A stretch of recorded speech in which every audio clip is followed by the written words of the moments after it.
Cantre'r Gwaelod, meaning the Lowland Hundred, was an area of land located in an area west of present-day Wales, which is now under the waters of Cardigan Bay. Accounts variously suggest the tract of land extended from Bardsey Island to Cardigan, or even further south as Ramsey Island. Legends of the land suggest that it may have extended 20 miles west of the present coast. The land is said to have been extremely fertile, so much so that it was said that an acre there was worth 4 acres elsewhere. The legend of Cantre'r Gwaelod is comparable to the deluge myth found in nearly every ancient culture, and it's been likened to the story of Atlantic.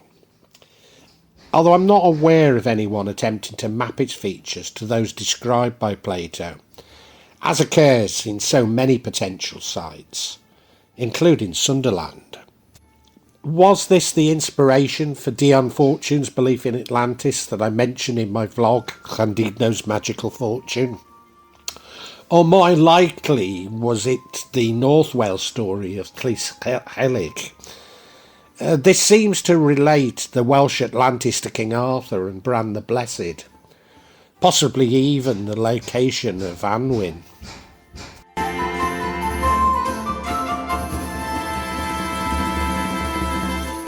There are several versions of the myth. The earliest known form of the legend is said to appear in the Black Book of Carmarthen, in which the land is referred to as Maes Gwynthnno, Welsh for plain of Gwynthnno. In this version, the land was lost to floods when a well maiden named Meried neglected her duties and allowed the well to overflow.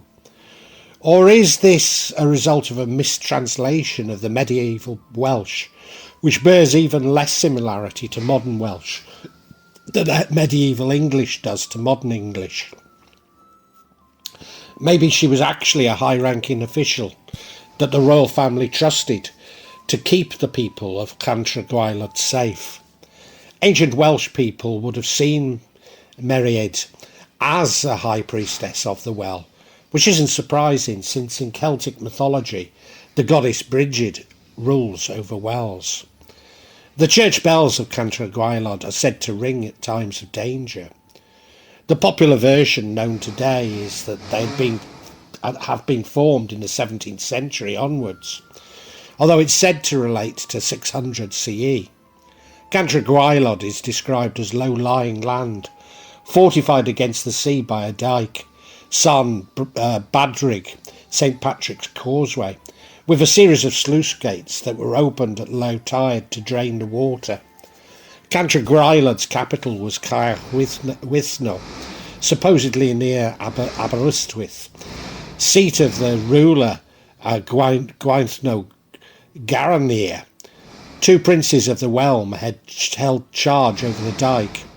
One of these princes, called Scythin, is described in one version as a notorious drunkard and carouser. He was the guardian of the dyke, and through his neglect that the sea swept through the open floodgates, ruining the land. It was a stormy night, and the high spring tide broke through, quickly flooding Cantre'r Gwaelod and forcing the people of the 16 towns to flee to the hills. Or were they the royalty? This gets convoluted with the story of the maiden, when Scythin seduced her. But if she was the guardian of the well, then perhaps Scythin was really in charge of the gate, and Meried was equal to the protective priestess of the water. In both versions, the only survivors were some of the royal members in the castle. It's said they saw a beacon fire just in time, so they're able to run to the highlands of Aridwy and Eri Snowdonia to escape the destruction. The survivors of the destruction went on to be the kings and queens of Wales, helping to establish Wales as we know it today. The Black Book of Carmarthen reads, using a modern translation, "Stand up, Scythin, Look at the waves crashing over Gwaelod's realm. Woe to the maiden, the aggrieved cupbearer, who bore a cup in the sea's chagrin. Woe upon her, the daughter of the well, whose cup of plenty covers the contours of the featureless water. A myriad's outcry from the fortress, seeking divine help, as is known after arrogance's loss. Myriad's outcry from the fortress, calling out in prayer, and is known, pride has its redress. Myriad's outcry is grief to me tonight. It brings only anguish, as is known, presumption has its price. Myriad's outcry from the black mare's back, for divine grace to be generous, as is known after plenty there is lack. Myriad's outcry calls me from my lodgings, no bed for me tonight, as is known, conceit has its ending.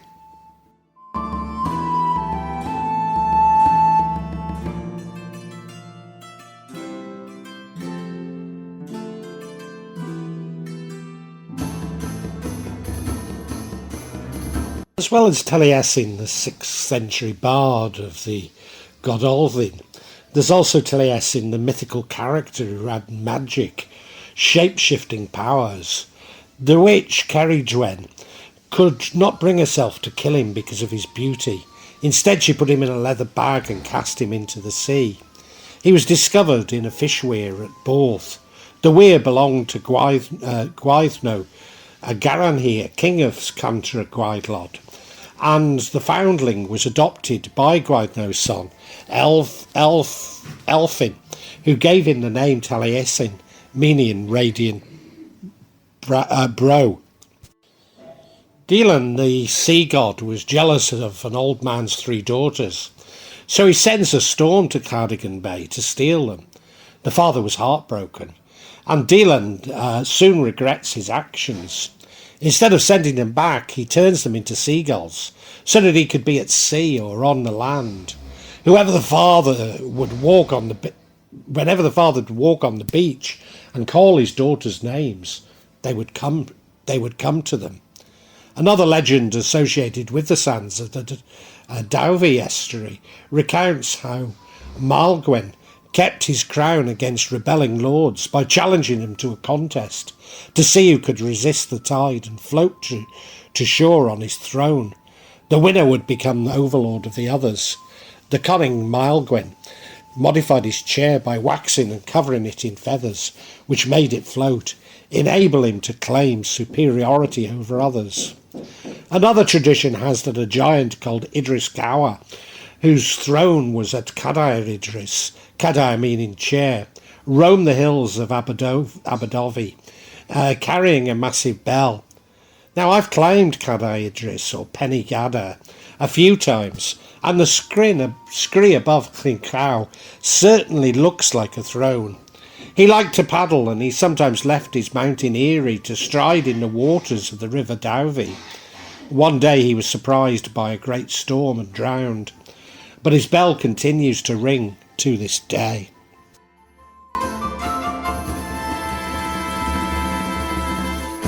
Not all the legends of a Welsh Atlantis are definitely associated with Cardigan Bay, and could well relate to Penmaen Mawr, North Wales, where there are similar legends.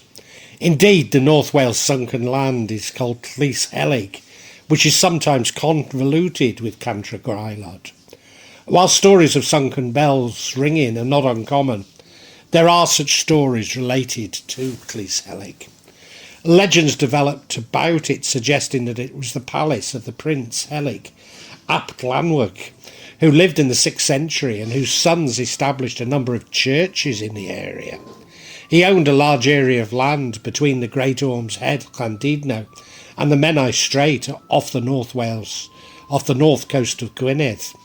This area is inundated by the sea, which gives rise to the legend of a drowned kingdom. Helig ap Llanwg, the prince of Tino Helig, lands stretched from Flintshire in the east to Conwy in the west and beyond. In fact, Helig's palace is said to have lain to the north, some 2 miles from today's coastline, under the waters of Colwyn Bay. The legend surrounds Helig's daughters, Gwendid, who, despite being a fair of face, had a wicked and cruel heart. Gwendid was wooed by Tathal, the son of one of the local barons of Snowdon, in comparison a young man of relatively humble birth. Eventually she succumbed to his charms, but told him that she could not be married because he did not wear a gold torque or collar of a nobleman. Tathal took it upon himself to secure a golden torque by fair means or foul. After offering to guide a ransomed young Scottish chieftain back to safety, he treacherously stabbed him and stole his golden collar.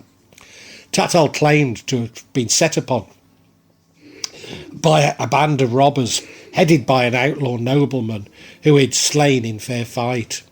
Gwendid now consented to marry Tathal, and Prince Helig ordering a great feast to celebrate the union. At some point in the proceedings, the ghost of the murdered Scottish chieftain appeared and informed them that he would exact a terrible revenge over 4 generations of their family. Despite the curse, it's said that Gwendid and Tathal lived well into their old age. A retribution appears to have caught up with the family with the birth of their great-great-grandchild. During a night of celebration and revelry in the old palace, a maid went down into the cellar to bring up more wine. She was horrified to discover that the cellar was flooded with fish, swimming around in the salty seawater. She and her lover, who were the court minstrel, quickly realising something serious had occurred, ran for the safety of the mountains. They were hardly out of the banqueting hall when they heard shrieks of terror from behind them. Looking back, they could see the foam of mighty breaking waves racing towards them. With water lapping up at their heels, they ran until they reached the safety of the land. Breathless and exhausted, they waited for the morning. When the sun rose, it disclosed an expanse of rippling water where Helig's palace once stood. In the tale of Culhwch and Olwen, one of the men at Arthur's court is named Teithi. He is mentioned in Crona Diwalia, part of Anneli's Cambriana, and the lost land here is called Anis Tehi Hen. The legend has similarities to Cantre'r Gwaelod, but there's no direct connection with Sythenin. The location is placed west of Dyfed, or between Anis Mon and Ireland.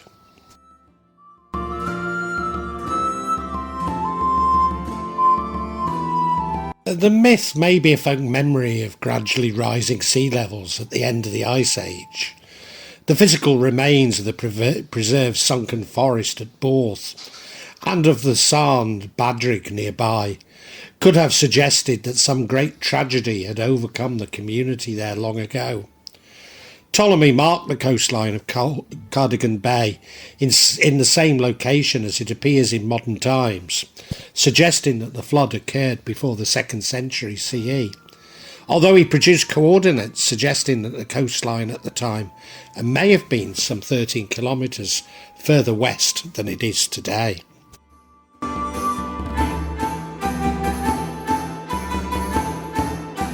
Causeways can be seen today at beaches around Cardigan Bay.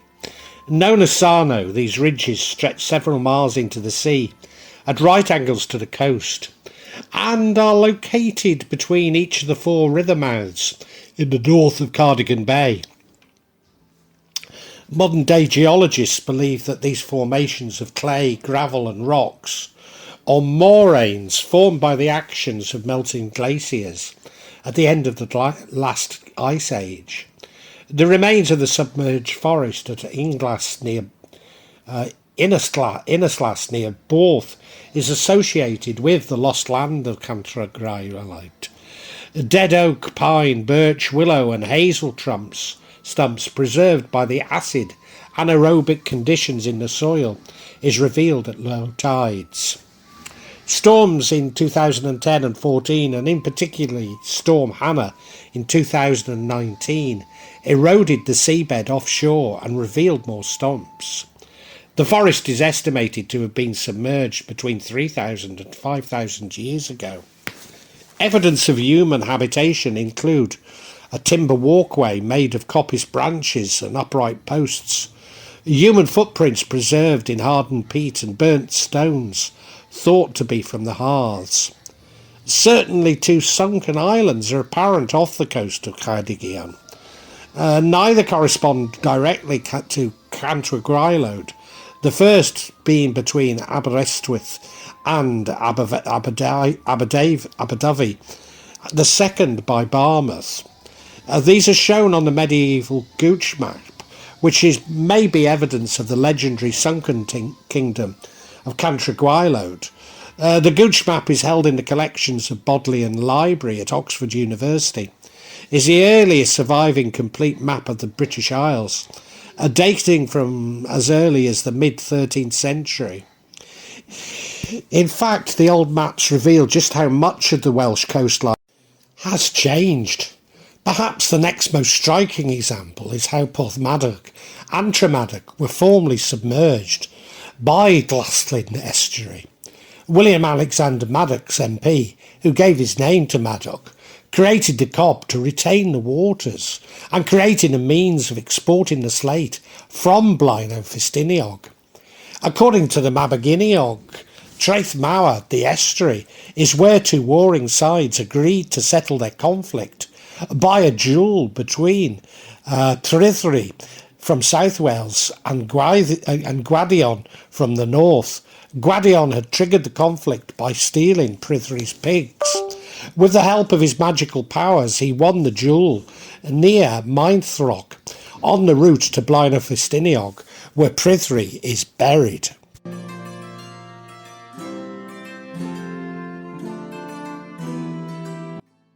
The folk song Llygawr Aberdyfi, the Bells of Aberdyfi, popularised in the 18th century, relates to the part of the legend about the bells being heard ringing beneath the waves in the town of Aberdyfi. If to me you can be true, just as true as I to you. It's 1, 2, 3, 4, 5. Sing the bells of Aberdyfi. 1, 2, 3, 4, 5, 6. It's 2, 3, 4, 5, 6. Sing the bells of Aberdyfi. Boys do love to be in love, and girls do love to marry. And my love's for only one, the Bess of Aberdyfi. If your love is just as true as this love I have for you, it's 1, 2, 3, 4, 5, 6 from the bells of Aberdyfi.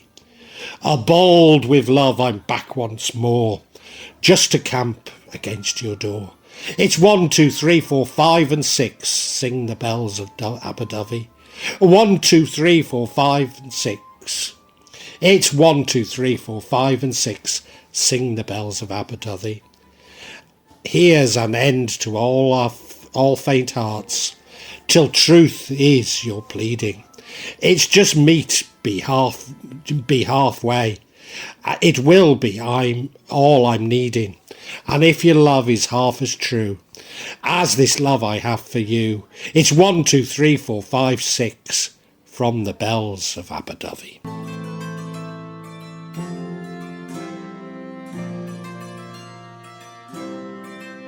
The various versions of this story are all based on the loss of a once fertile area of land, but the different versions throughout the ages may serve as a valuable indicator of the change in social values throughout history. An earlier version warns of the consequences of being distracted from duty by lust, whilst the latter becomes a fable promoting temperance, a popular choice amongst Welsh chapel goers, a warning of the consequences of having one drink too many.